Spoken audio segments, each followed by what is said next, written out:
We'll now call the business session of October 7th, 2025 to order at 6:02 PM. And all Waco City Council members are present. And I will now turn it over to our WISD Board President, Jose Vidania, to call its meeting. The special meeting of the Waco ISD Independent School Board District is hereby called to order.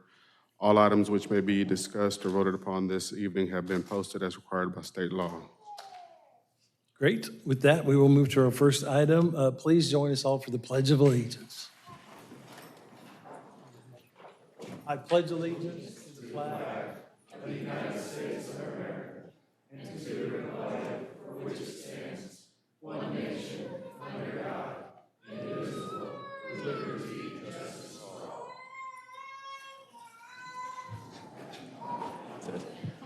Great. Great, man. So great to have everybody here tonight. This is a full house, a full dais of folks here. We'll introduce everybody here in a second. The next item to consider on the agenda is individual item E1, individual consideration jointly with the Waco Independent School District Board of Trustees. And I'm going to turn it over to Deputy City Manager Deidre Emerson. Good evening, Mayor and Council and WISD school board members. Tonight, we have the opportunity to talk about yet one more project that has started with a long line of folks, right? So some are sitting on the dais today, some are sitting on this side of the dais today, but there are folks that have participated in this process that are not sitting on this dais. And so first, I'd like to recognize those individuals, specifically the prior superintendent, Dr. Kincannon, and the work in that council and the board members that have served in that process to help get us to this point. Next, I want to make sure that I recognize the teams who have worked hard currently and to bring this project forward. First, our city manager, Bradley Ford, Tom Bach, and I'm so excited to know that his family gets to see him in this element today.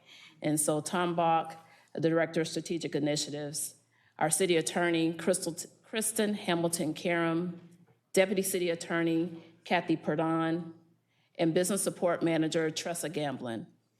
For Waco ISD, Superintendent Dr. Tiffany Spicer, Deputy Superintendent Dr. Melissa King-Knowles, Chief of Staff Elizabeth Cox, and Attorney Pete Russick of She/He, Lovelace, and Mayfield. Thank you all for the dedicated hours and collaboration on this project. Tonight's joint item advances a shared city ISD effort, authorizing the city's purchase of the former Indian Spring Middle School campus and the nearby track fields, paired with the lease back in an interlocal agreement focused on education and community use, honoring the site's history while positioning it for Waco's future. This action is a cornerstone move within the downtown redevelopment plan, especially the Barron's Branch District, reconnecting central public spaces, supportive civic and cultural life, and encouraging economic growth. What's before you, approval to purchase approximately 22.8 acres at 500 North University Parks and the 324 Jefferson North 4th Street track area for $32.2 million. Plus associated closing costs up to $100,000, and the budget alignments necessary to fund this transaction. Companion agreements will keep operations smooth during the transition and deepen the city ISD partnership. A lease through March 31st, 2026, and an interlocal providing discounted access to downtown venues, including Foster Pavilion, for up to 2 graduation events per year through 2037. And the Waco Convention Center for up to 5 annual events, plus structured student learning experiences and a minimum of 10 annual internships or externships across city departments. At this time, Waco ISD Superintendent Dr. Spicer and City of Waco Director of Strategic Initiatives Tom Bach will provide a brief overview of the transaction. Thank you, Deputy City Manager Deidre Emerson. Really appreciate that introduction. Thank you, Mayor, Council, President, and Board. What a special occasion this is. And thank you all for the vision and leadership that brought us here tonight. It is my distinct pleasure to be presenting a recap of why we're taking this step together. And with that, a brief overview here is this milestone in partnership between the city and school district represents an alignment between our respective strategic plans. We have just a brief overview of our goals, the project vision together, what this transaction framework looks like, and then the next steps ahead of us. So with that, I will turn it over for some discussion about the strategic plan priorities. And there's a button on the microphone. Yes, sir. Thank you, Mr. Ball. Thank you, Mr. President. Thank you, Mr. Mayor. Thank you, trustees. Thank you, city council members. As you may or may not know, Waco ISD has adopted a strategic plan with 4 priorities, and they're very, hopefully simple, but very clear. Our students, they are always first. Everything we do is at the forefront of our students. Their needs academically, emotionally, socially, behaviorally, all the things we do are about our students. And then secondly, staff. We cannot serve our students without the proper staff. And with that, that means how we hire, how we recruit, how we retain, and how we develop those people who serve our students on a daily basis. But we also know we cannot do this work without you, and that's our community. It takes everybody inside the schools, but outside the schools, and also within our community. And so we know that we have to come together. Remember the adage, it takes a village, right? We believe in that wholeheartedly, so we cannot do this work without each of you that are in this space. And then lastly, we have to be good stewards of our finances and our operational efficiencies. And with that, that's not only our money and our finances, thank you, Ms. Davis, but it's also our operations with transportations, food service, all the things that kind of go behind the scenes that make school happen. And so with that, today, as we move on to our strategic planning priorities, this speaks to specifically number 3 and number 4. This opportunity has been an opportunity for Waco ISD to support not only the vision of our district, but also the vision of our city. And with that, we have the opportunity to, I'll say, put forth efforts and finances into our economic, I'll say, balance, if you will, our fund balance. But also, as you know, there's just a lot of uncertainty in education. And so this is a great prime opportunity for our district to make a smart move investment to make sure that we're putting money back into that balance, but also taking care of our facilities as we go forward. And so we are excited about the opportunity to meet the needs of our students, our staff, our district, and also our community. So thank you for the opportunity to partner with you and be a part of this tremendous and exciting opportunity that will leave a legacy for generations to come. Thank you, Dr. Spicer. The partnership opportunity here, the alignment between our strategic goals became very clear and started to take visible form as we entered into this discussion about the future of downtown with some very clear goals, though, that go beyond a typical economic development project. And so what that distilled down to for us early 2024 and collaboratively through the engagement of a development partner and Hunt Development Group, working with a team of consultants, working with leadership from both of these organizations, the project mission aligned behind these 3 elements: creating density downtown, a gravitational center that is very much rooted in celebrating our stories as a community, the entire community, making downtown for everyone, and then thinking beyond just the transactional nature of a one-time economic development push, but prepare an abundant future for generations with a 100-year goal. That's reflected in the strategic roadmap that came out of that process. So adopted in late June of 2024 is a very detailed process for how we can step into transforming the downtown of our community. But the image on the right there is helpful in illustrating where these overlaps occur. We have 100 acres that we've been talking about for over a year. The yellow highlights are all the properties that come into this partnership from Waco ISD. So this is significant. We're working together to transform the face of our community, the shape of our future, and the prosperity of both of our organizations and the missions that we serve. So the project vision specifically, you've seen many of these presentations many times, but what it boils down to is within 100 acres, we've got 5 distinct defining character districts.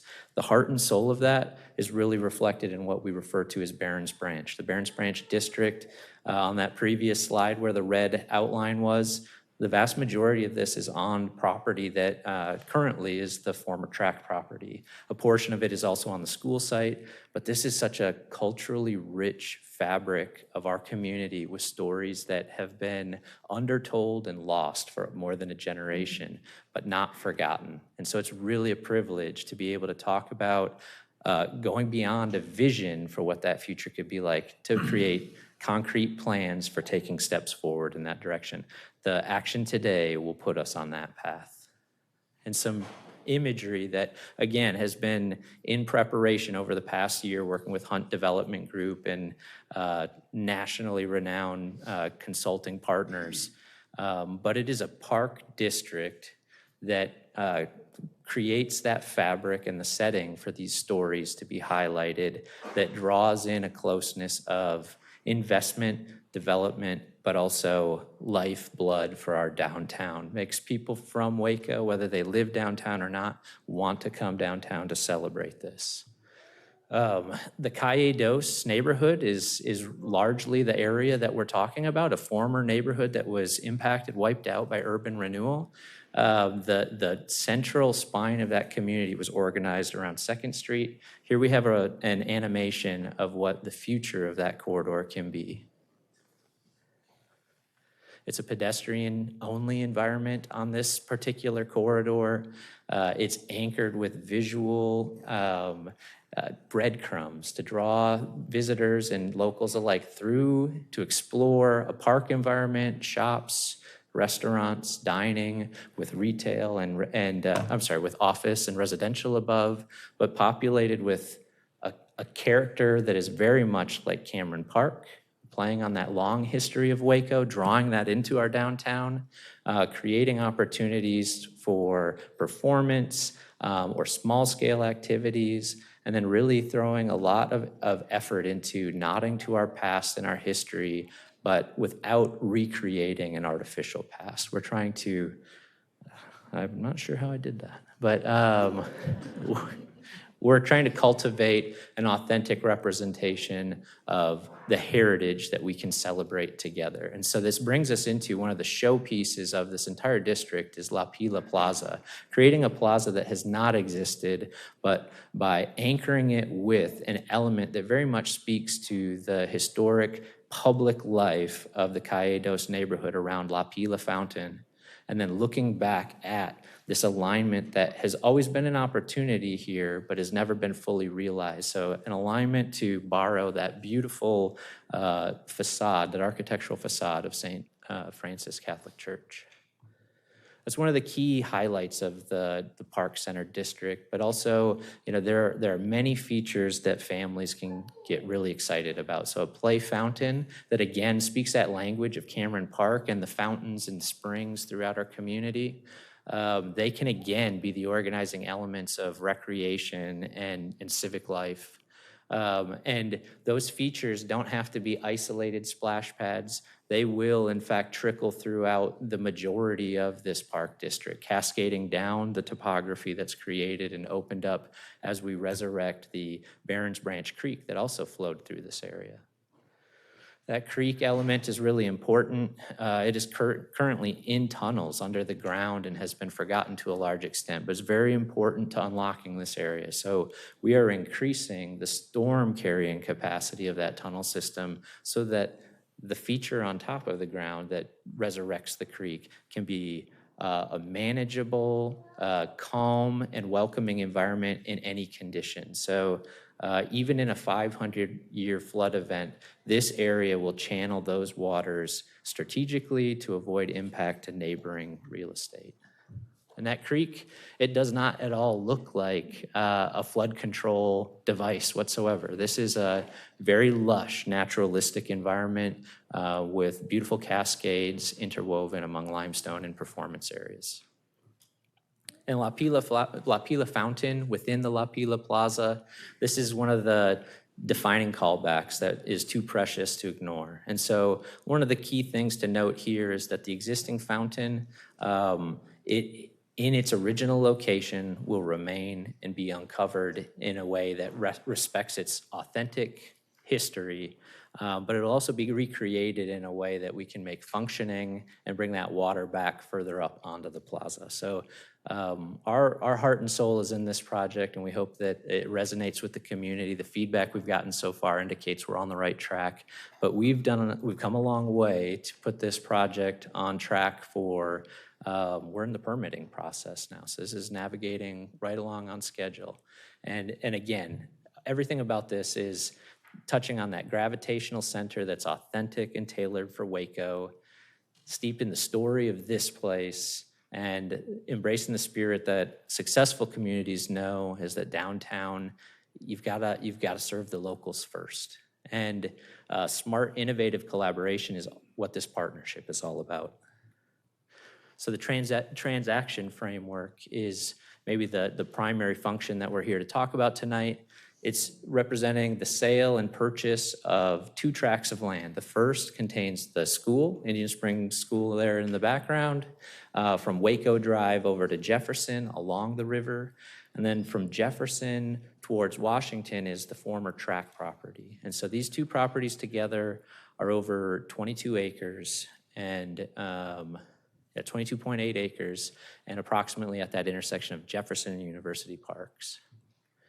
And just to, again, touch on what overlaps within that Barrens Branch district, the image on the left helps show that very clearly, that the vast majority of the tract property and a good portion of the school property are both part of Barrens Branch and essential to its success.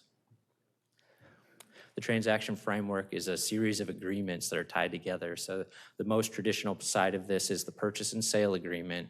And again, that's the $32.2 million that the city's paying at closing. It's broken into 2 releases from escrow. The first is at closing, the $28.48 million. And then the second payment will be made, the $3.72 million will be made on March 31st at the end of the leaseback period.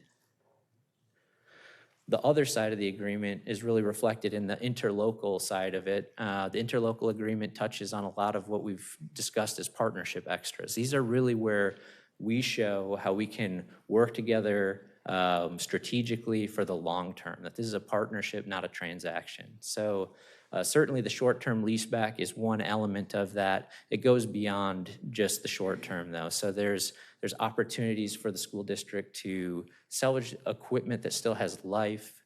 There's certainly a side-by-side approach to the outreach that has to happen as we go through the same engagement process that brought many of these storytelling threads to our attention for the Barrens Branch district and the history of the Calle Dos neighborhood. There's that same energy and focus that'll go into uncovering the threads and stories for this campus and this property and its history and what it's meant to our community. It will continue to be reflected. There's ways that's going to spill into the Barrens Branch district, and there's certainly a lot of information or a lot of ways that it will inform the ballpark district as well that will overlay this area. Internships, externships, excursions, these are things that our organizations have aligned on in years past, and this helps cement a path forward for us to continue doing that successfully over the next 10 years. So that's very exciting, leveraging all the great things that, the great opportunities that a city and doing its business as a city can afford to the young minds and young students, but also leveraging this project and leveraging the construction aspect of that and replicating the success that Waco ISD has enjoyed so well with making opportunities as Waco High School was under construction. Those are really great ideas that we're going to pull into the city's project as well. So those were great discussions and great opportunities were brought to the table that way. Similarly, as we're focused on downtown and what brings the life to our downtown, thinking about our venues. And so this building, the convention center, is one great venue downtown, but also the Foster Pavilion. That's another one that the city has had a hand in bringing to fruition and has some rights on the table to bring into this partnership. So we're excited to have defined how those things can work together for the betterment of our community and visually showcasing how our school district is an important, crucial part of the success of this community. And then for the longer term, there are elements of the strategic roadmap that we didn't get to everything yet. We haven't gotten to everything yet, and we want to preserve that conversation for a later date to say that if the stars align on a joint municipal campus and administrative campus, those are things that we can still return to in the future. So those remain in the strategic roadmap. We're open to that as opportunities present themselves for our organizations. But in the background, as the success of this first phase takes hold, as the success of downtown and the downtown redevelopment project take hold, there's a bottom line that is very important to both of our organizations, and that our bond capacity, our ability to do good things, grow wisely, and invest in our facilities, that capacity will be growing all the while in the background. So it's very exciting to be able to bring a deal like this for your discussion and consideration tonight. And again, just distilling that down to the basics, what's in front of you today for consideration is a set of 3 agreements: the purchase and sale agreement, the lease agreement is a part of that, and then the interlocal agreement. All 3 of those together are in front of you for consideration. At a future council meeting through the spring of this coming year, we'll be bringing you strategic roadmap updates for adoption. There will be a focused effort on updating that document to reflect everything we've learned in the past year, updating that document to reflect the impact and importance of this transaction. So we want to keep it valid and current and useful to us.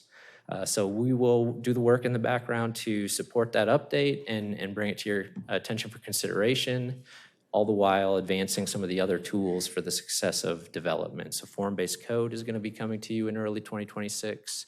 The financial process of funding Barron's Branch construction, those will be conversations in the spring of this coming year.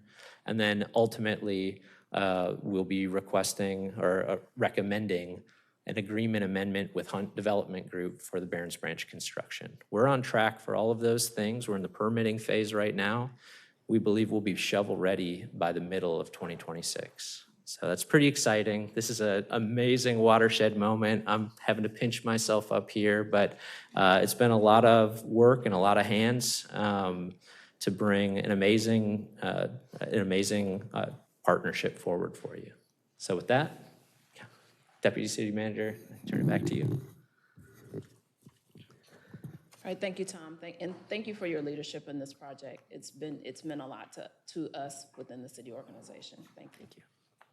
So Mayor, based on Tom's presentation and presentation by Dr. Spicer, the requested actions tonight are: 1, adopt budget amendments; 2, approve the purchase and sale agreement; approve the lease back; approve the interlocal for education and community partnerships; and authorize the city manager to execute related documents. The intended outcomes are clear: preserve the legacy of Indian Spring, expand community and educational use of downtown, and accelerate the Barron's Branch first phase with a strong city ISD partnership. With that, Mayor, I turn it back to you. Yeah, what we'll do right now, there's going to be a series of 2 approval cycles here. First of all, the city council will make a motion on this, and then I will turn it over to Mr. Badania to get the discussion from the school. So at this point, I'll entertain a motion on this. We'll discuss it after we hear the motion. Mayor, as the proud parent of 2 children in Waco ISD, it would be my distinct pleasure to move to approve the said motion here today. We have a motion for approval. Do I hear a second? Second. We have a motion and a second. Is there any discussion?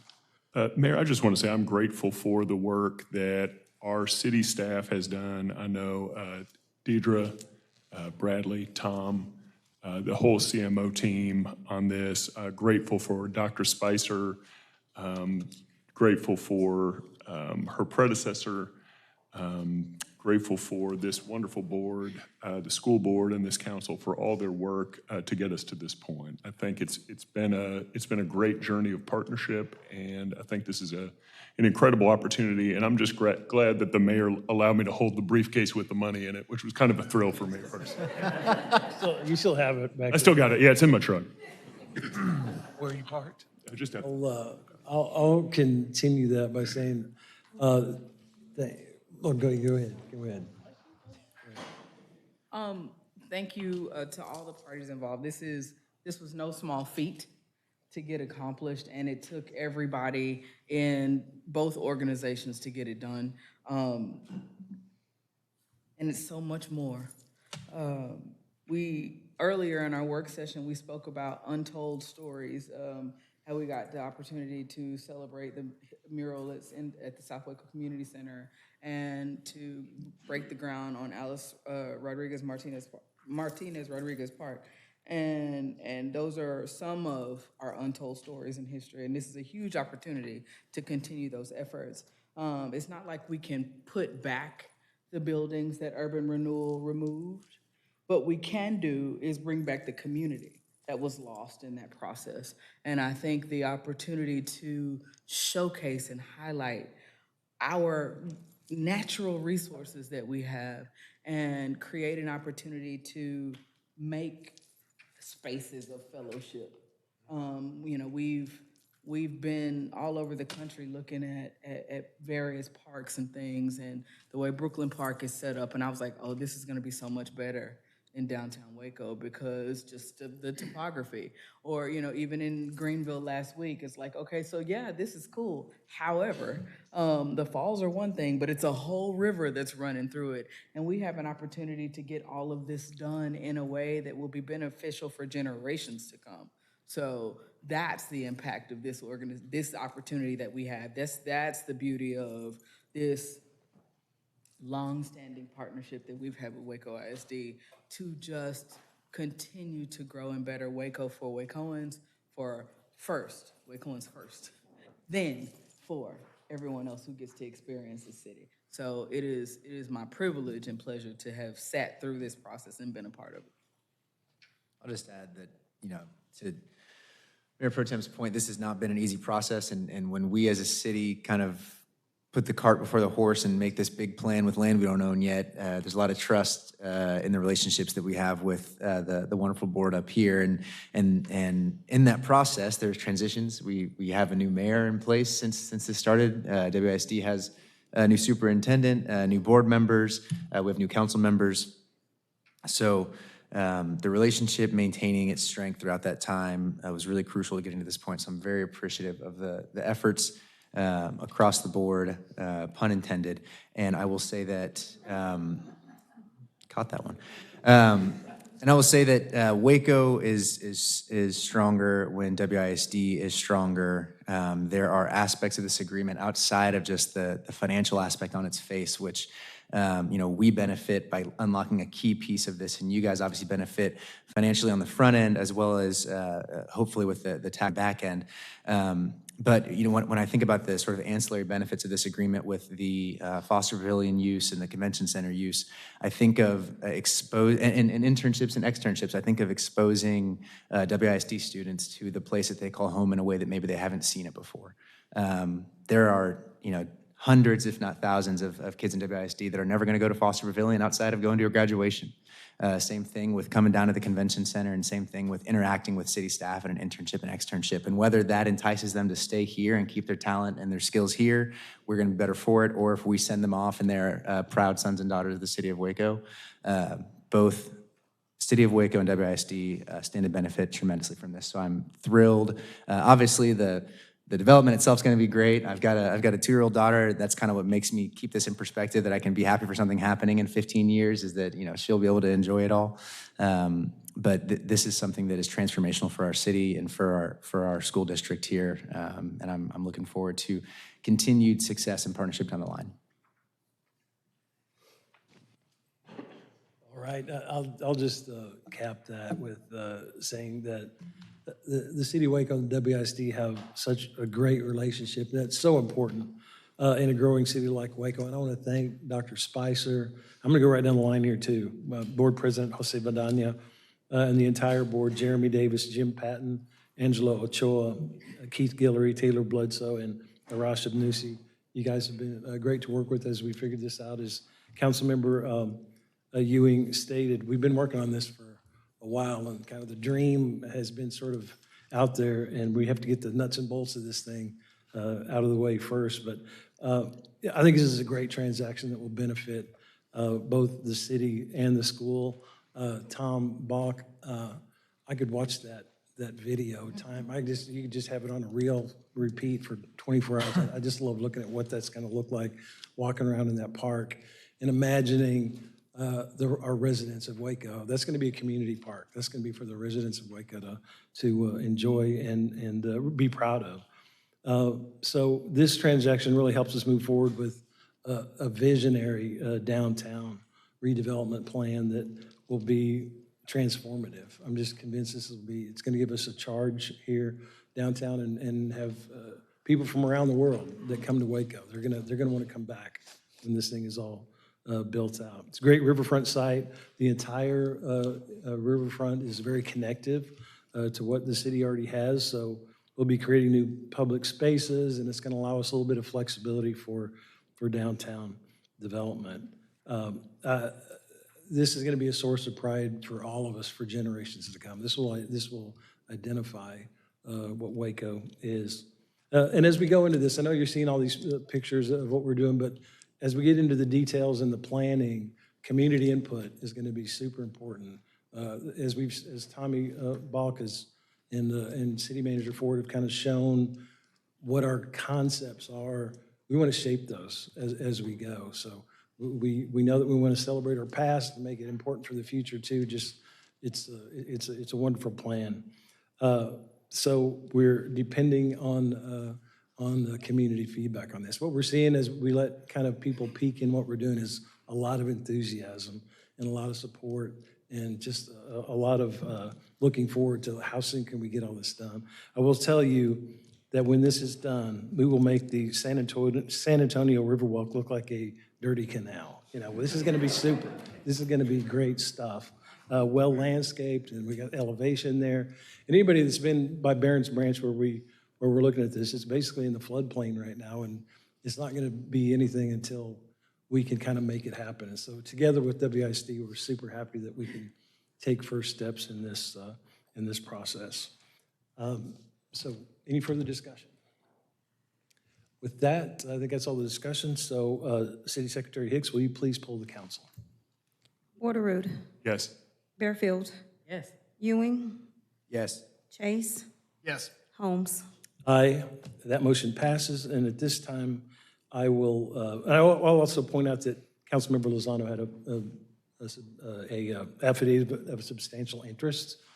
She works for WISD, so she did not vote on that. None of the 30-some million is going to go to you, right, Isabel? Anyway, at this point, I'm going to turn it over to Board President Jose Vidania for WISD action. Thank you. Is there a motion? I move to approve the purchase and sale, lease, and interlocal agreements with the City of Waco as presented and authorize the superintendent to execute all necessary documents. I second. Mr. Bledsoe, is there any discussion? Just wanted to say, man, what an exciting time to be a Wacoan. Want to thank the council, the school district, everybody, Tom Balk, Bradley Ford, Dr. Spicer, Pete Russick, Elizabeth Cox, everybody up from the school district and the city who really did all the work to make this happen. I'm thankful just to come in on the back end and get to be a part of this cool ceremony because this is what makes Waco such a special place. We've had transitions at the school district level, the city level, the council level, the school board level. And for a deal of this magnitude and scope to still be able to go through, I think speaks to what makes our community so special. So thankful to get to be a part of it. Mr. Abnussi, is there any discussion? No, just want to thank, again, I feel like Councilman Ewing kind of set it all up. I mean, did a perfect job of explaining all the benefits we are receiving, our students, the future. Very, very blessed and happy about being a part of this whole process with all of you. And just like Taylor, and just kind of joined at the tail end of it, but feel very lucky and fortunate to be a part of it. Thank you for that. Appreciate it. Mr. Davis, is there any discussion? Fortunate to be around throughout the process. Definitely excited and happy about all the work that everyone's done. Definitely proud of the benefits that our students will get throughout this process, immediately and throughout the phases of the project and for future Wacoans to come. So I'm just happy to be a part of this process. Mr. Patton, is there any discussion? Sure. I think that Indian Springs has always been a very important part of Waco ISD history.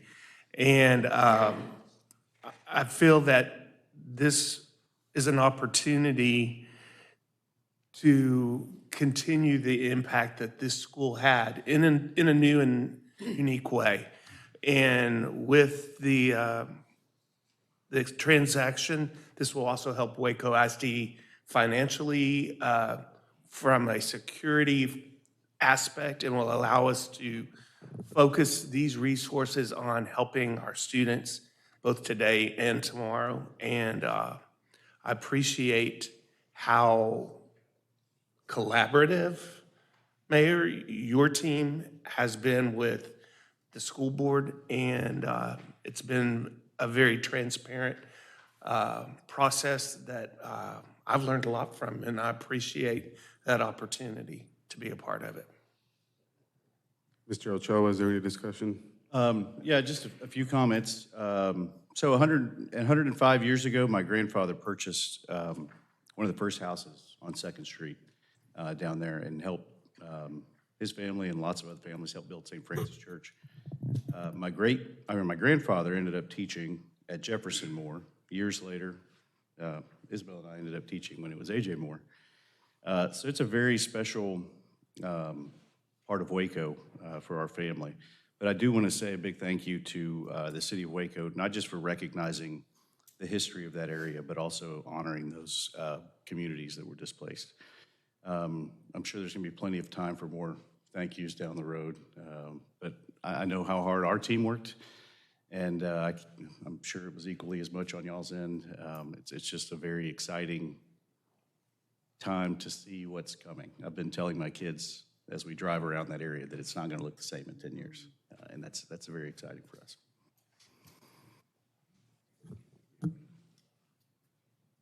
All in favor, please say aye. Aye. Mr. President, please note my abstention from voting on this item. Sir. Let the minutes reflect that the motion passed unanimously with Mr. Guillory abstaining. Now, this Waco ISD special called school board meeting is now adjourned at 6:39. And accordingly, the city council will recess at our business session at 6:40. And so we are in recess right now. Anything else? All right. We will now reconvene the business session meeting at 6:51. The next item on the business session is to consider a couple of proclamations, and we will talk about Fire Prevention Week, and then we have a couple of law school issues here. So we'll meet down at the podium. I will meet with the Fire Prevention. Is that Chief Bergerson? There you are. All right.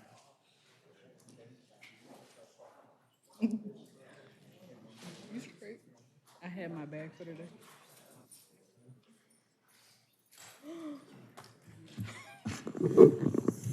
Chief.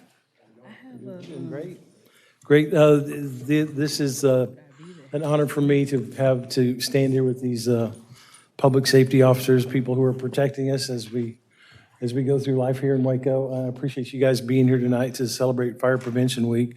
You know, public safety is number one, and everybody knows that I have the necessary and the necessary things that need to be, the possible and the impossible. Necessary is public safety. We got to have public safety every day of the week, every minute of the day. And you guys come through with that. I appreciate it. The Waco Fire Department is, to me, the best in the country. We have an ISO 1 rating, which is the highest rating you can get. Our response times are fantastic. We're well equipped. 2 new fire stations that we have in Waco, one on Ritchie Road, one coming in on LaSalle. Just a great fire department. I'm so super proud of you. So as we celebrate the Fire Prevention Week, I will be reading this this proclamation. I, Jim Holmes, by virtue of the authority invested in me as mayor of the city of Waco, Texas, do hereby proclaim October 5th through 11th, 2025 as Fire Prevention Week in the city of Waco.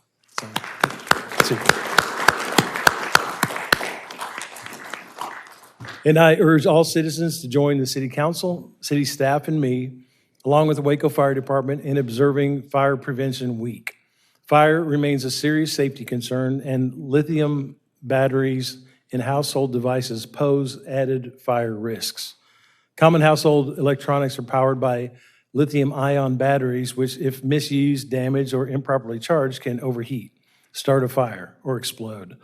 The National Fire Protection Association reports an increase in battery-related fires, highlighting the need for public awareness and safety education.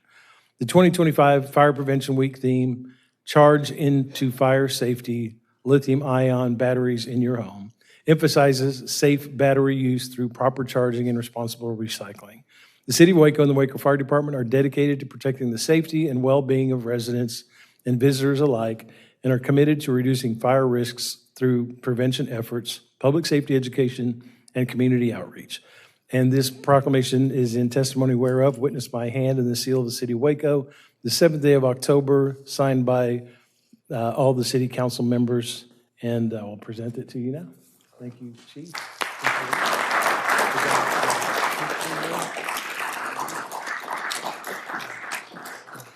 Would you like to say a few words, Chief? Just real quickly. Thank you, Mayor.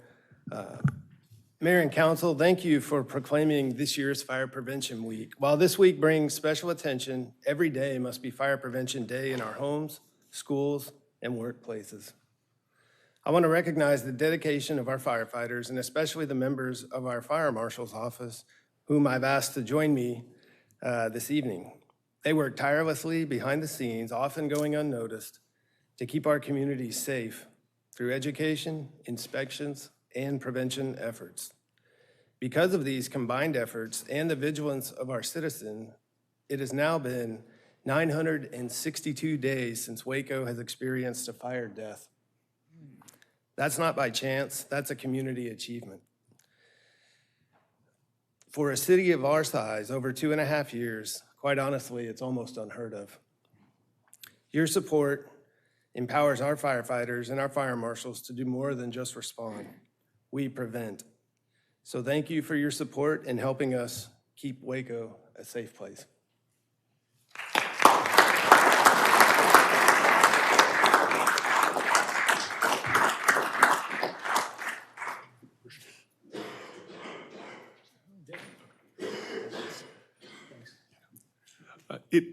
If we could have Tom and Beth, if you'd come up.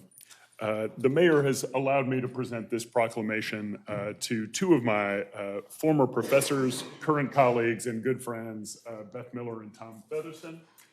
I, Jim Holmes, by virtue of the authority vested in me as mayor of the city of Waco, Texas, do hereby proclaim October 7, 2025 as Elizabeth Miller and Tom Featherston Day in the city of Waco.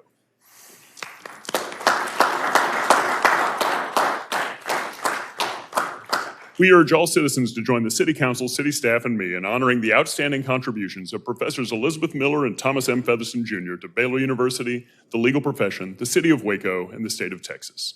Professor Miller is the M. Stephen and Alice A. Beard Chair in Business and Transactional Law at Baylor Law School. She received her bachelor's degree from Baylor University and her law degree from Baylor Law School. She is widely recognized as one of the nation's foremost legal experts on business organizations, particularly in the areas of Texas business entities and LLCs. Her work has influenced both the academic study and the practice of business law across the United States. Her influential work in Texas business law includes co-authoring comprehensive 3-volume treatise on business organizations. At Baylor Law School, she developed the Business Law Boot Camp and the National Transaction Law competition, The Closer, and she assisted in the development and management of the Entrepreneurship Clinic, which serves small business owners here in Central Texas. Professor Miller has been recognized repeatedly for excellence in teaching, scholarship, and service. She is a Life Fellow of both the American Bar Foundation and the Texas Bar Foundation, and is a member of the American Law Institute. She was named Outstanding Professor by Baylor University in 2006 and received multiple awards from the American Bar Association for her dedication to advancing business law and mentoring future generation of lawyers. Professor Featherston received his bachelor's degree from Baylor University and law degree from Baylor Law School. He joined the Baylor Law faculty in 1982 I think I was about 3 years old at the time, after his time in private practice and quickly established himself as a leading scholar. He currently holds the Mills Cox Chair of Law. Throughout his distinguished career, Professor Featherston has been recognized as one of Texas's foremost experts in estate planning, trust, and marital property.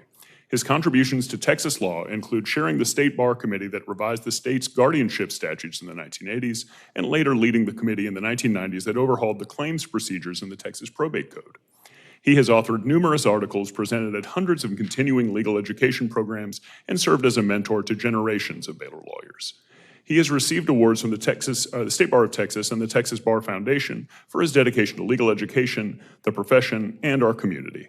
In addition to his scholarship, Professor Featherston has been a tireless servant to our community. He has been the driving force behind the Baylor Law School Estate Planning Clinic, supervising law students in the drafting of nearly 600 wills for veterans and first responders in Central Texas.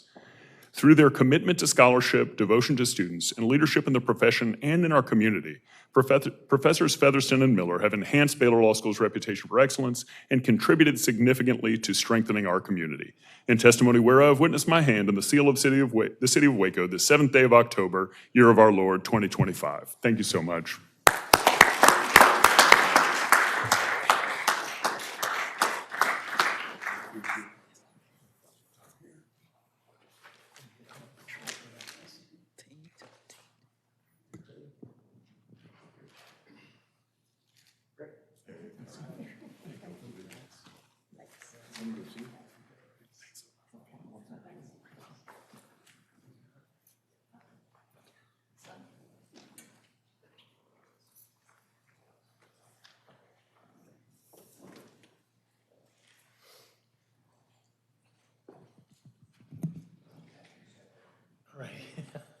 Here we go. We're back up here. The next item on the agenda tonight is a consent agenda. Consent agenda includes resolutions G1 through G31. Is there a motion on the consent agenda? Mayor, I'll move for approval on the consent agenda. Second. I hear a motion and a second. Any discussion on the consent agenda? Please poll the council. Lozano? Yes. Borderoud? Yes. Bearfield? Yes. Ewing? Yes. Chase? Yes. Holmes? Aye, that motion passes. The next item to consider is public hearing H1. Director Clint Peters. Honorable Mayor, members of the council, this is a public hearing to consider an ordinance abandoning a 10-foot wide electric line easement on property located between South 23rd Street and South 25th Street, known as 2500 Mary Avenue. By a vote of 8-0, Plan Commission recommended approval of the abandonment request based on the following findings and conditions. The findings are as recommended to be modified. The abandonment of the electric utility easement will not negatively impact utility access for surrounding properties, and there will be no adverse impact to surrounding street systems or other found easements. We do have two updated conditions prior to City Council final action of the easement abandonment. Provide a copy of the recorded easement and right-of-way between Waco Warriors Sports Foundation and Encore Electric Delivery Company, LLC.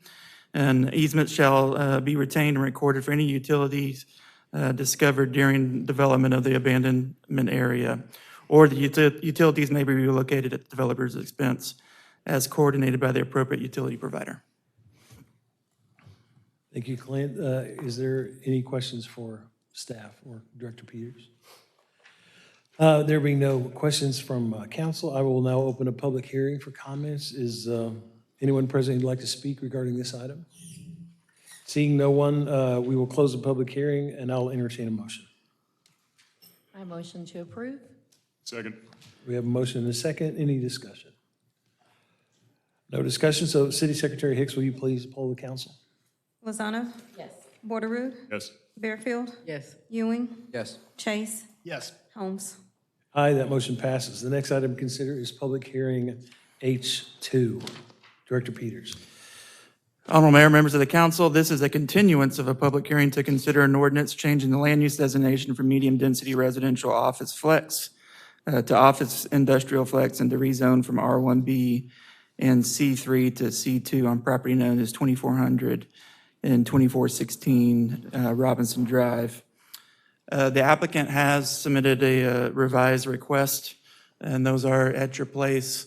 And if we click it one more, it's up on the screen too. The revised request does reduce the amount of the change on the R1B portion to just 25 feet of that 100 feet of our R1B zoning. Staff does recommend approval of the revised request based on the findings from Plan Commission on the original request. Is that the entire presentation, Clint? Yeah, we talked a little bit about it at the work session this afternoon. Are there any questions for staff? I'll now open a public hearing for comments, and I have two cards. The first card is the applicant. So you'll come first, Mary Villarreal.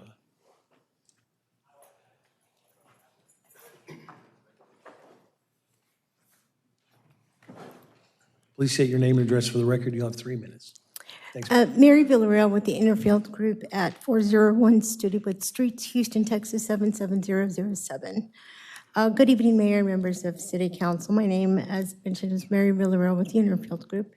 On behalf of Robinson Waco Investments, LLC, and Interfield, we would like to thank staff for their continued efforts on this request. We'd also like to tag the neighbor, Mr. Daniel, I hope I don't tear up his name, Pentachili, I believe, for taking the time to meet with us, as well as all of you, your kind consideration of the rezoning application before you today. We acknowledge that there was a need to go beyond the usual improvements to make this project an asset to the community and address the concern of our neighbor. As mentioned, we met with Mr. Panchili and staff to determine what more could be done to ease our neighbor's concerns. The following site revisions have been made. Only 25 feet of the east 100 feet measured from the property line will be included in the C2, and the 75 feet closest to the east property line to our neighbor will remain residential to prevent any future commercial structures being built closer to the neighboring property to the east. The developer will install a 6-foot metal fence will be installed along the east property line to protect the neighboring tract. The detention facility will be enclosed with a chain link fence to prevent anyone from going back in the rear, and area will be well lit. The developer will also make sure to put up no loitering signs that we posted at the property. We hope these constructive actions will ease our neighbors' concerns and meet with your approval to promote this application to the second reading. Thank you so much. Thank you, Ms. Villarreal. Any questions for Ms. Villarreal? Thank you. We have another card here, Mr. Daniel Pantelici. As you approach the podium, please state your name and address for the record. You'll have 3 minutes to address council. It's Daniel Pantelici. My address is 2708 Primrose Drive, Waco, Texas, 76706. And I don't know if I'm allowed to. I made like copies of like a little presentation for y'all. I don't know if I'm allowed to give y'all that or not. And then, real quick. I'll get them. Okay.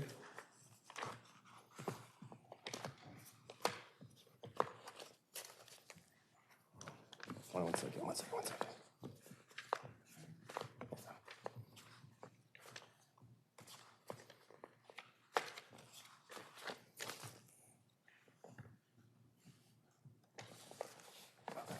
It's like 2 separate other forms.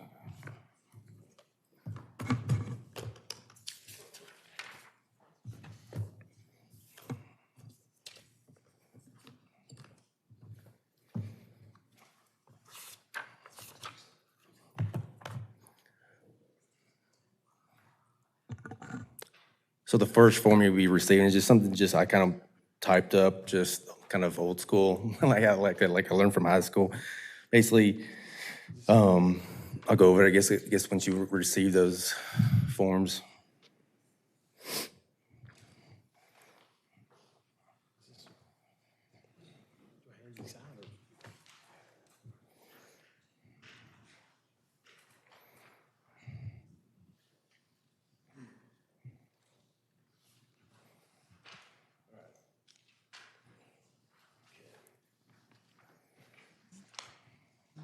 So there's 3 parts to it. Yeah, yes, sir.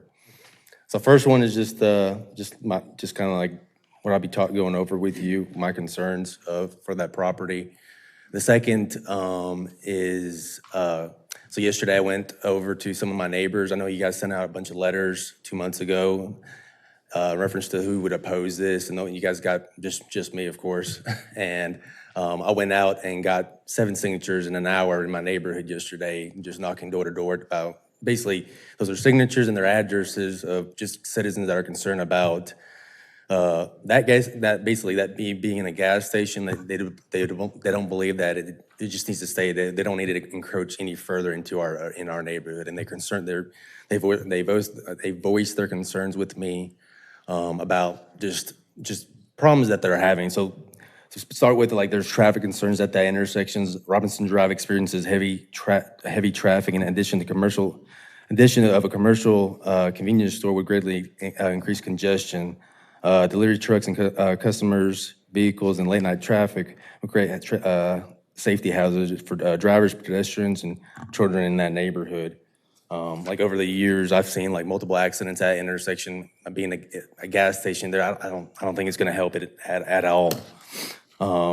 Basically, the impact on my property value. Personally, I think what I've looked online, it's going to decrease my property value about 10 or 20% with that gas station being closest to me. With the residents behind me, I couldn't find an exact number, but it's going to definitely decrease their property value. Nothing benefits having a gas station just right by your neighborhood. Like, and next thing is my neighborhood safety concerns. Being in law enforcement, I normally, it sounds crazy, but I normally watch gas stations. There's so much drug activity, soliciting, homeless people, drug usage, alcohol usage, and that just brings it that much closer. I mean, I see the stuff that happens at the Melody Ranch, and then the Stripes across the street, and just being another gas station built across that intersection, it's just not going to do us any good or whatever. It's just going to bring it that much closer to the neighborhood. And we have like a lot of kids that ride, like, I know y'all did a great job building a bike lane there. We have a lot of people that ride their bikes, children that walk back to school, whatever. There's an apartment complex about a mile down the road. So that's just wouldn't be any good. And as far, the safety concerns, there's a lot of concerns. And I went over, I know, like, we brought up the calls for service, and I think Clint told me, we had a discussion over the phone. He brought it up, he told me some numbers, but I actually have a friend through dispatch, and like the Stripes starting in 2022, had 123 calls for service for 911, 2023, 83. Seen a decrease in 2024, 60, and in 2025, 63 so far. But we're going into basically a prime disturbances for 911s going into the holiday season. And then at Melody Ranch, separate calls for service in 2022 was 70, 2023, 39, 2024, 49, and 2025, 37 so far this year. And that's just in that area. So there's a lot, and she actually added a lot of like traffic stops that cops make and fire EMS for that area, and that adds about probably about another 100 calls or so. So there's just a lot of criminal activity in that area, and just having another gas station. I know I can't tell them what they can build there, but I want to make it difficult, right? And so I think they should stay exactly what it is, and they should just work with what they have. And that way they don't encroach on my property, which directly affects me and my neighbor. And the third letter is from my neighbor. He's like right next to me. And his son and his family wrote that letter to me. So like there's concern for this. I'm sorry, I guess I'm going over my time, but basically I appreciate I'm giving you a little bit extra time because I think we spent like 5 minutes handling this. Yeah, so anyways, those are my concerns. I appreciate you guys hearing me out and everything. And like I said, I just hope that I don't want them to encroach. I want them to work with what they have already, if that's possible. Are you the neighbor that lives directly behind? Yeah. And there's the way that works. I'm not like, when I'm looking at these plans or whatever, I'm like literally on the side of there's like 2 neighbors right next to his property. And so like that fence line it's gonna affect us. And so like I know what happens at these gas stations at night. There's people doing drugs behind them and stuff. And like I just had a daughter. So like I'm super concerned or whatever. And I've heard stories from yesterday speaking with when I was getting those signatures. About 2 years ago, this Stripes got robbed. The bad guys ran over across the street and like went through my, I'm pretty sure they went through my managed because they said they managed to make it into her backyard. They wouldn't, there's no way they would have made it into her backyard without going through mine. And so she was like worried about it. And so it's just like, yeah, it's just, those are problems. And then there's a gas station right across the street already. And so, like I said, I don't think, like I said, I think they should just do what they have. Okay, thank you, Mr. Panalese. Any other questions? Thank you, Mr. Panalese. Now I will call back up for a rebuttal, if you would like, Ms. Villarreal.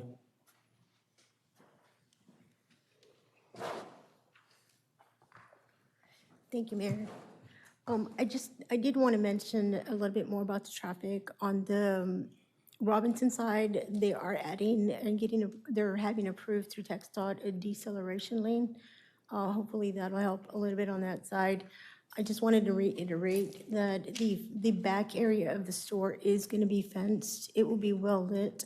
There will be no loitering signs. The developer, when we met with the neighbor, he did mention and tell them that they would be proactive in, keeping an eye on the property to make sure that there wasn't anyone in the area that, was just, could cause harm. So thank you so much for your consideration. Thank you, Ms. Villarreal. Any questions for Ms. Villarreal? Go ahead. The entrance points are where? There's one on the Robinson Drive side, and then there's one on the Primrose side. The one on the Robinson side is the one that's going to have the deceleration lane. Mhm.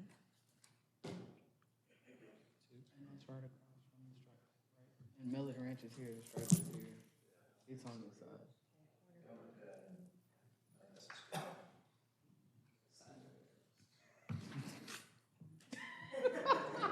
Mayor, no. Okay. Thank you, Ms. Villarreal. Any other questions or comments? I will entertain. First of all, let me ask, is there anyone else who'd like to speak on this item? We have one more speaker here. You got two? I've got a couple more speakers. As you approach the podium, please state your name and address for the record. You'll have 3 minutes to address council. Good afternoon, Council and Mayor. My name is Kaylee Alexander. I am the Secretary for the Alta Vista Neighborhood Association, which is the area in which this parcel is located. Up until last night, myself as a resident and the Alta Vista Neighborhood Association Board were not informed of the rezoning of this parcel. Historically, the Neighborhood Association receives correspondence from the City of Waco regarding the rezoning of a parcel, and for whatever reason, I contacted board members last night and nobody has received any correspondence regarding this. And historically, in my experience with being active in the board, typically developers come to the board members and present their plans for any rezoning, any building, and as the board, we can conduct our own analysis in what would benefit our community and the residents that reside within our community. We have not had the opportunity to engage with the developers or the investment group regarding this parcel, which is an extreme concern to all of the board members. I am here representing both myself as a resident. I'm at 2431 South 27th Street, which is right around the corner from this parcel. And as a resident, I was not informed until my neighbor came knocking on my door last night. I thought he was a solicitor. Turns out he's actually doing something great for the neighborhood, which I appreciate. So as a board member with Alta Vista, we request more time and we request more communication in collaboration with the City of Waco and the developer who is planning to develop this property. Thank you. Thank you. We have any other speakers? We have one more, it looks like. As you approach the podium, please state your name and address for the record, and you will have 3 minutes to address council. My name is Delia Sanchez, and I have a property at 2425 South 27th. I just wanted to let you all know that I also was not informed and did not know about any of this until last night when he came door to door, not soliciting. So we as a whole neighborhood have had no knowledge of this going on, the rezoning, so we didn't have a chance to protest it. I don't know what's going on as far as mailing, or if it's a problem with the postal service or the city that happened. Maybe there needs to be signing of maybe signatures of, showing that we've received the letters going forward. But my concern is also with having that backing up to my property and my, just the safety issues with the homeless and the kind of traffic that brings. Like Daniel mentioned, we did have an issue a couple of years ago where the Stripes was robbed and the perpetrator ended up in our backyard, going through our backyards. And it's just a big safety concern. I don't think the chain link fence is going to be good enough, as far as I'm concerned, to make us feel safe and to make me feel like my children are going to be safe, with that backing up to our backyards. So I guess that's all I wanted to say. Thank you. Ms. Sanchez. Any questions of Ms. Sanchez? Clint, I'm going to ask you, everybody was notified in accordance, give us our procedure for that again, just so. Sure. So we follow state law on notification. We send out all notices to property owners within 200 feet of the request. So that dotted line on the map is what we noticed. And then we also send out notices to any. The state law requires us to send it to the property owners. We also, if they're lease tenants, we send it to the actual physical addresses too. So we mailed out 22 notices on this one. And then also we work with our neighborhood engagement department to get the notices out to the neighborhood associations. I believe they send those out via email, but we'll definitely follow up with them and Alta Vista to make sure that they're getting those notices.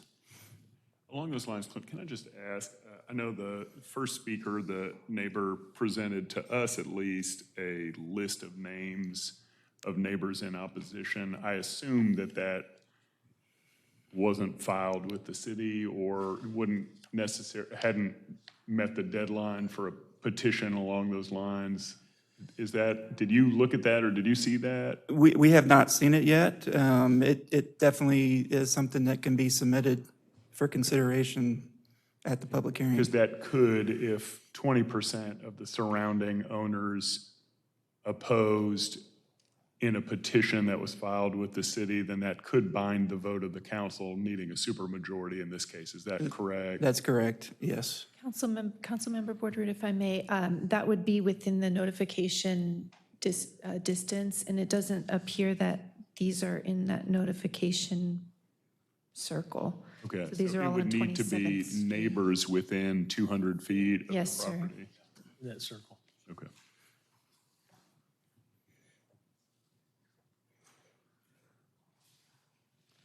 And then I guess the conditions that we worked out were originally we're wanting to go C2 the entire deal. The condition we worked out was make the back 25-foot R1 B. Yeah, so that's our recommendation, that the zoning change would just be for 25 feet of the R1B area, which would leave a 75-foot buffer between the adjacent property. Okay. Go ahead. Sorry, Clint, and this may be a question for Ms. Villarreal, being as she mentioned it. You said you were working with TxDOT about a deceleration lane at on Robinson Drive? Yes, ma'am. For I'm trying to imagine where, and where are you in that process? Because, I mean, it's not like TxDOT moves quickly. She says behind her hand. We're currently in the permitting phase for that, and so drawings have to be submitted to TxDOT. And so they're still in review of that. Is there one on the other side of the street? I don't think Not to my Lisa knowledge. Lane, probably not. And I go that way every day because that's the way I come back from university. So, Yeah, it'll be on the Robinson side, just south of the southwest corner there. It'll be about 75 feet. Yes, ma'am. Any other questions for Director Peters or Ms. Viadiel? Okay, at this point, I will entertain a motion. No, seeing no speakers, we'll close the public hearing. Almost forgot. Close that public hearing, and I will entertain a motion. Mayor, for clarification, are we motioning to approve the continuance? Is that what's on the table here? You can move however you want. Where the spirit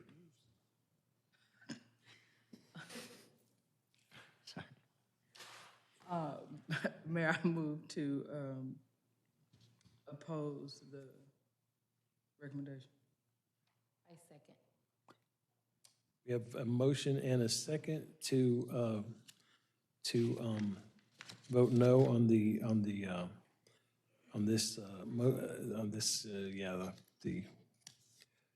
land use designation and the rezone. Is there any further discussion?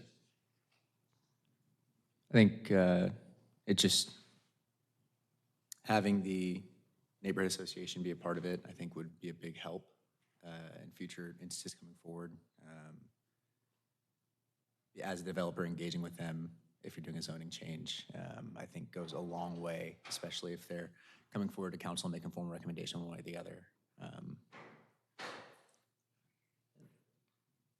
And for clarification, there is a process about reapplication with a no vote, is there not?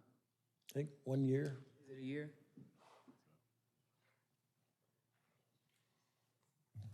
Yes, ma'am. There's so for a denial, a similar request would have to wait 1 year to reapply.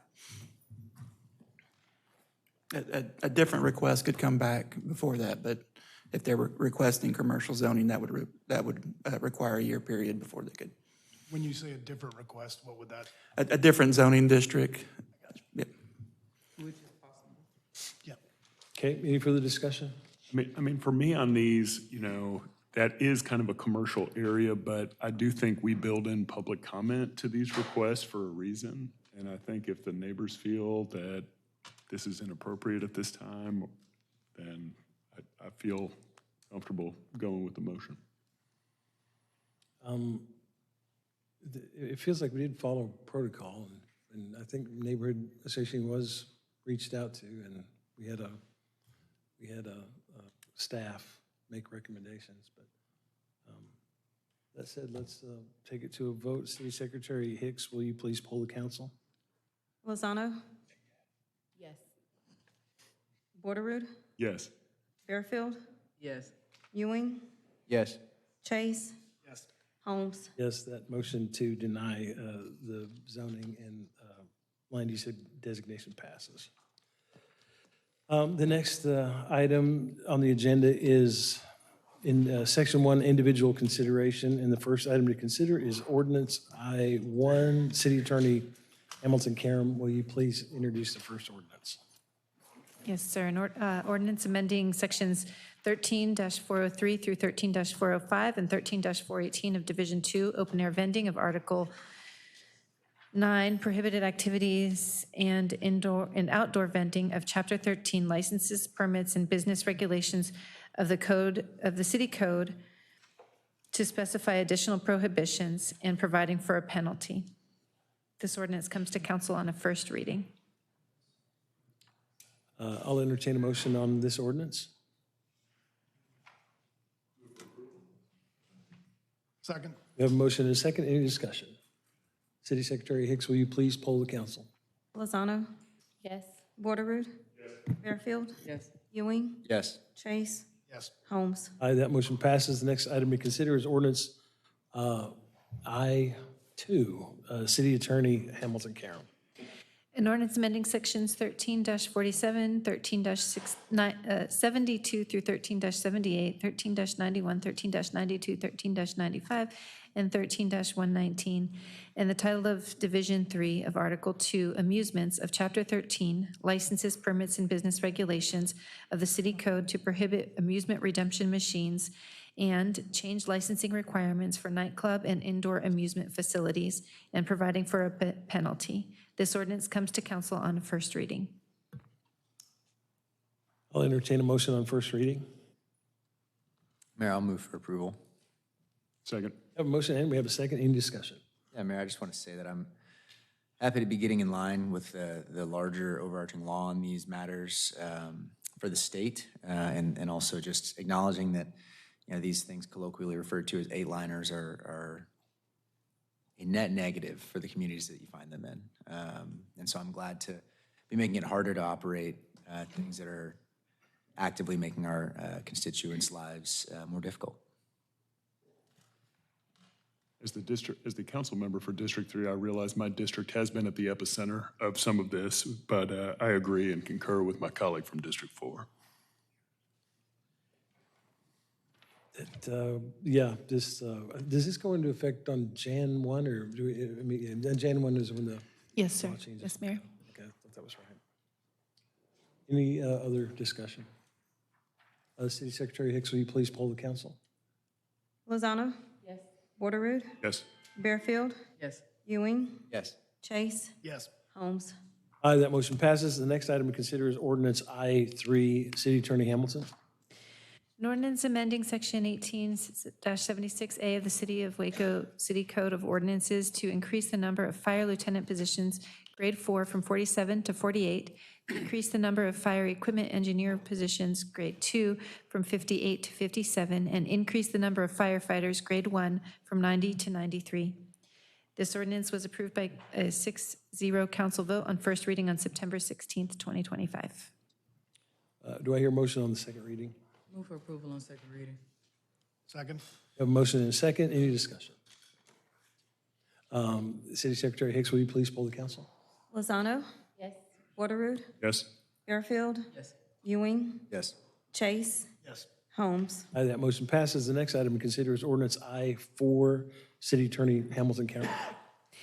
An ordinance revising Section 26-231 and 26-239 of Division 6 reporting requirements of Article 6 sanitary sewer and use regulations of Chapter 26 utilities of the Waco City Code to clarify language related to the submission of required reports for permitted industrial wastewater users and providing a savings clause and providing for penalties. This ordinance was approved by a 6-0 council vote on first reading. Is there a motion on second reading? Move for approval on second reading. Second? I hear a motion and a second. Any further discussion?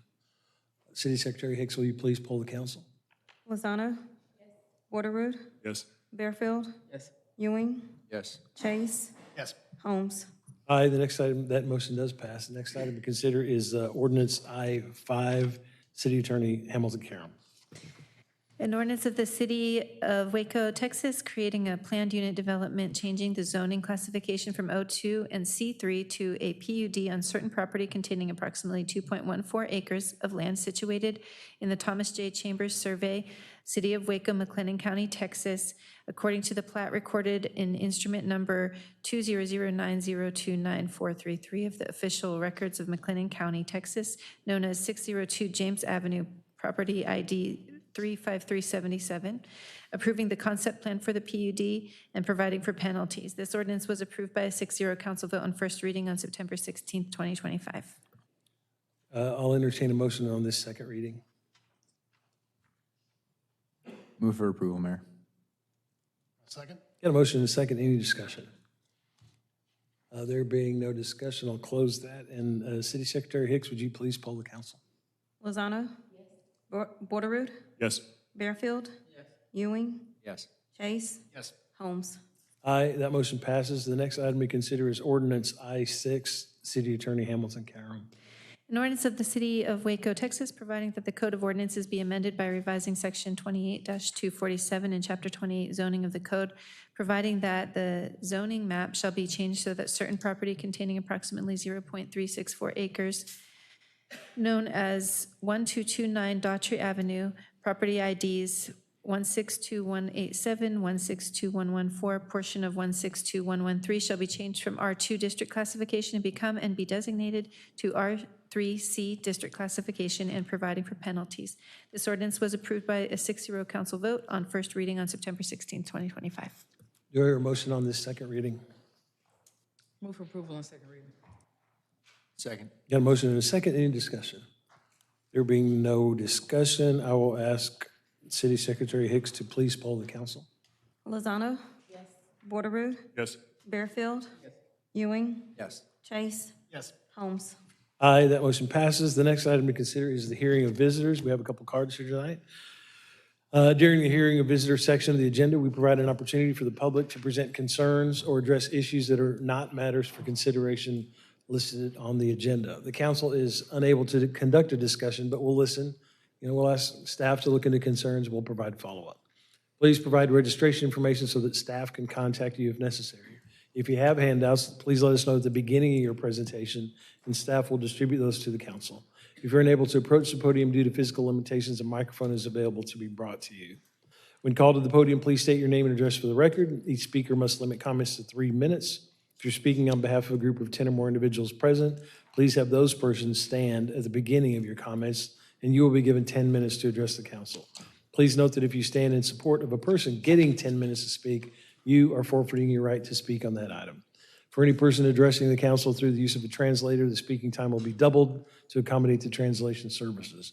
While public discourse is very important to the council, we have to maintain order in the meeting so that all persons may be heard and city business may be conducted. If so directed by me, the Sergeant at Arms shall remove from the council any person who, while addressing the city council or while attending the city council meeting, makes impertinent or personal or slanderous remarks, becomes boisterous, or makes unauthorized remarks from the audience, claps your hands, stomps feet, whistles, yells, or makes similar demonstrations. So with that, we'll call on a couple cards here. We have Joe Phipps Jr. and Joe Phipps Sr. I see Joe Jr. Who wants to go first? Senior. We'll let Senior go first. Experience. Mr. Phipps, as you get to the podium, please state your name and address for the record, and we'll give you 3 minutes to address council. I'm Joe Phipps, Senior. I got a junior in the wings. He said for me to go first so he can clean it up after I finish. I own University Rentals. I own quite a bit of property at Baylor University. I own property from 7th Street on Bagby, 8th Street, Spade Avenue, 9th Street, 10th Street, 11th Street, and 12th Street. And so I have quite a bit of land at Baylor, probably the largest single property owner. We have experienced on the project that was on 11th, 10th, and Spate, a parking issue where that they did not provide enough parking for visitors, or when they brought goods in, the postman and picking up different things, and they end up parking in my parking lot, which we have major issues with. They then built the project over where the OHEB building is. They built it right on the property line. You have 4 corners that you're going to get killed trying to move around because you can't see. They didn't provide enough parking. They end up parking over in my Treehouse Apartments, which is right across the street. And so we want to, what we're after is to get sufficient parking allowed in the project that's on James Street, 5th and James. And your concern is when you provide your sufficient parking, then you have to take in consideration that there could be more than one person living in the apartment, which normally means more than one car. You're going to normally find out that whenever Baylor has Parents' Day, homecoming, and the different events that come to Baylor, then these people, you'll have girls there that will have dates coming to pick them up. You'll have these people, and they will not be able to get into the parking garage because there's no parking place. They end up having to park somewhere on the street. Bagby will be allocated with no parking on the street. Right now, Fifth Street is allocated with no parking on the street. Right now, James Street is a total mess when Baylor's putting something on at over at Waco Hall or whatever. You can't get up and down James Street. And basically, the only parking on the street happens to be on my side on 7th Street. And the side that's over by the church, there's no parking. And so this is there's no place for these people, the overflow to occur unless they park in my parking place, my place. And this is one of the things that we are objecting to. Thank you, Mr. Phipps. The second thing is their entrance. I'm afraid your time is up. You're cutting into your son's time here. Pardon me? You're cutting into your son's time. You had 3 minutes, and we've gone about 4, so we've got to wrap it up. Second thing is that basically it shows that their entrance to the parking garage is going to probably be on Bagby. And if you drive up and down Bagby anywhere between 8 o'clock and 10 o'clock, you're taking your life in your own hands. Got it. Thank you, Mr. Phipps. I appreciate it. And so this is we're not really objecting to the project, it's just the parking issue. Got it. Can staff follow up with the Phippses? Yeah, Mr. Phipps Jr., please, as you approach the podium, state your name and address for the record. You'll have 3 minutes to address council. Joe Phipps Jr. I live 13 Castle Bluff Court, Waco, Texas. I lived probably for 30-plus years on the corner of 7th and Bagby, so I have a little experience on traffic in the area. We have concerns. I do property management for University Rentals. We basically have dealt with the parking issues at the View and the Point, which are apartment complexes. They at least have parking on the sides of the street. This place won't. Fifth Street has no parking. I don't see how you can have barely any parking in front of James because you have Waco Hall, you're gonna have a church there. And what my father didn't bring up, you have like FedEx, Uber, all these people coming in to pay rent. So you have to reserve. The other places didn't really even think about that. They just maximized parking on that. And then you get to 7th Street and you only have one side of parking. I was kind of surprised, shocked that they're gonna let the parking garage go out on Bagby, because Bagby, if you've ever been to Baylor, it's kind of like the I-35. They said they did a traffic thing for 4th, 5th and stuff. In my experience on Bagby, everybody coming from Waco always takes 18th Street and goes down Bagby and shoots down that way and stuff. And so I was going, I don't know if they can, but you said, boy, it'd be a lot easier for traffic things if the parking garage would empty on 5th Street, where at least there's not that big thoroughfare, because it's basically one lane going each way with a turn lane. And then you're saying 600 or how many cars are in that garage, and, coming out when classes are coming, and Baylor students, people say, oh, it's close to class. It's close to their classes and all that. Everybody I know who went to Baylor, if it's raining that day, they're going to try to drive right next to their building, and their dad will pay for the parking ticket later on. As far as that goes. And so that's wonderful, but that's a reality I live in. And so we're just worried about, in previous big ones they did, it seemed like they didn't think that stuff out. And I'm saying, hey, at this project, I'm looking at like almost 3 sides of it you can't park next to the complex, where all those others they can. And stuff. And then you look at visitors. I always have like the manager and stuff. They always parked in my parking lot. The UPS, they always parked in my parking lot. Or they would just park in the middle of the street, and then there'd be a car accident, and the poor students would be saying, well, it wasn't my fault. And then you see the driver drive off in the UPS car who caused the accident, and he's not worried about it because they couldn't see around him and stuff. So that's really my concern on that. And then you throw in the fact on the parking is that everybody in this room at some point or other during Baylor time has parked in that parking lot. And so then that added parking that goes in that general area and stuff, because they're gonna have to find an alternative parking place. But anyway, that's it. Those are my concerns. Perfect. Thank you, Mr. Phipps, and thank you, Mr. Phipps. And we'll have staff look into that PUD, and that's the parking issues related to that. Are there any other speakers tonight who'd like to speak during hearing of visitors? Anybody here? I see no hands being raised.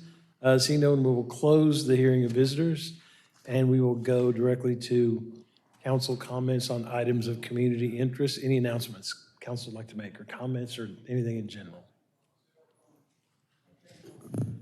Mayor, I'll just really quickly say that myself, Councilwoman Lozano, Mayor Pro Tem Bearfield, and yourself made a trip to Greenville, South Carolina last week for an intercity visit, and wanted to extend a quick thank you to their city management and their mayor for welcoming us so warmly.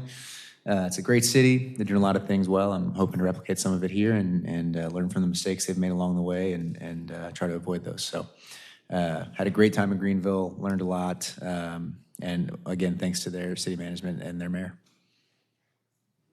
Yeah, great meetings out there. And to the Greater Waco Chamber for putting the trip together. Yep. Very well organized, very interesting. Mayor, I had Josh? something prepared that was pretty poignant, but I decided I'm just going to cede my time to the honorable council member from District 5, T. George Chase. George. George, you got nothing? All right, I will say, before I call on George, and I think Mayor Pro Tem mentioned it during the slow part of the meeting this afternoon, great festivities Saturday at the Alice Martinez Rodriguez Park. It was so much fun, and I don't think Jonathan is still here, but great job of getting that organized. That was the work we're doing in our Parks and Rec and the expansion there is just truly amazing and fun. Councilmember Lozano and I were at the Hispanic Leadership Network meeting last night, which is also great here during Hispanic Leadership Month. And we have another one tomorrow or Thursday night, the chamber. So a lot of things going on here in Waco, a lot of fun. George, you sure? Nothing. I saw where he was going with that, and I still. Yeah, all right, okay. Thanks, George. All right, now we have the last item is scheduling of future agenda items. Any future agenda items? No. There being no further business, the meeting is now adjourned at 7:46 p.m.